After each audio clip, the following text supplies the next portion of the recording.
नमस्कार मंडळी, कशा आहात? मजेत ना? मजेतच राहा. आज आपण बटाटा पराठा बनवतो. त्यासाठी 1 वाटी साबुदाणा घेतला आहे. 5 ते 7 मिनिटं चांगलं भाजून घेतलं. थंड झालं की मिक्सरला बारीक करून घ्यायचं. पीठ चाळून घ्यायचं. ह्याच्यामध्ये 1.5 वाटी उकडलेला बटाटा किसून घेतलेला आहे, कोथिंबीर, थोडंसं लिंबू आणि ह्याच्यामध्ये आपण 1-2 मिरच्या आणि अद्रक ठेचून घेतले, तेही टाकलेले आहे, थोडीशी साखर. पीठ मळून चांगलं घ्यायचं पाणी टाकून.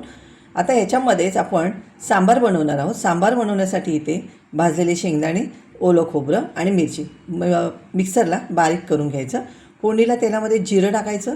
त्याच्यानंतर लाल तिखट इथे काश्मीरी कलर छान येतो ते टाकलेलं आहे आणि मसाला चांगला परतून घेतला की उकडलेला बटाटा एक टाकलेला आहे, चवीनुसार मीठ टाकायचं आणि 5 ते 6 मिनटामध्येच आपला रस्सा तयार होतो.